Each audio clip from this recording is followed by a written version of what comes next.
Today, I want to share my top 3 YA thrillers with you. Now, if you don't typically read YA thrillers, don't worry. You will love these. I specifically chose some that all ages would enjoy. The characters are fantastic. The plots are unique and intriguing. You will definitely love these, even if YA is not typically your thing. I'm going to share my top 3, and we're going to start with number 3 and work up to my top favorite. So number 3 is Secrets Never Die by Vincent Ralph. This story follows Sam Hull and his friends Dom, Elisha, and Haran. Every year on Halloween, they go to a remote hut in the woods at night to confess their worst secrets. This year is different, because someone knows their terrible secrets and begins to blackmail them. Will they turn on each other? Who is behind this? And is someone going to end up dead?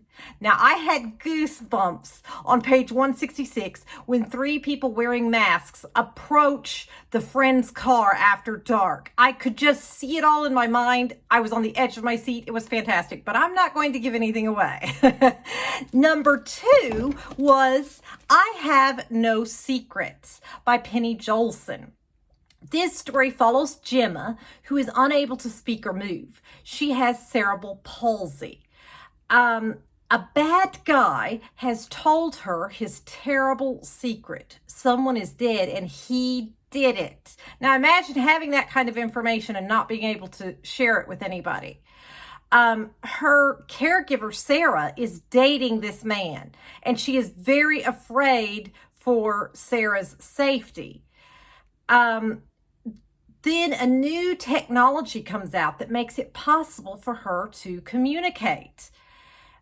Of course, when this bad guy, realizes that she can communicate, now her life is in danger as well. Can she save her friend and keep herself from danger?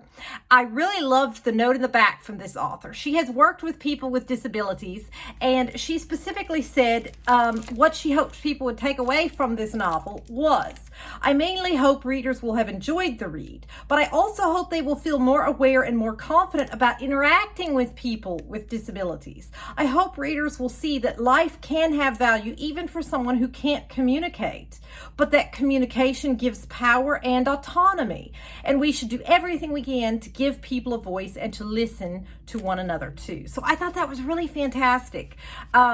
She's making a point throughout the story that this character has a brain, that just because she can't speak doesn't mean that she doesn't understand things, that she doesn't have thoughts, opinions, feelings. It was just such a good read, such a good read. And then coming in at number 1, my top favorite. Now, I read this one last year, so I don't currently have the book on hand, so I'll just show you on my tablet what the cover looks like. It is The Girls Ive Been by Tess Sharp. This thriller was action-packed from start to finish. It was fantastic. I loved the main characters. There was humor, suspense, heartfelt moments. Like, this book has a range of emotions. You get all the feels from this book. The story follows Nora O'Malley, who is the daughter of a con artist who targets criminal men. However, her mom has fallen in love with her latest target. So now she has to try to basically rescue her mom. Nora pulls the ultimate con, which is escape from this man. And now Nora has 3 problems. 1, her ex walked in on her with her girlfriend. And even though they're all friends, Wes did not know about her relationship with Iris. So it makes it a little awkward, to say the least. Number 2, the morning after this happens, they all have to meet up at the bank to make a deposit for a charity.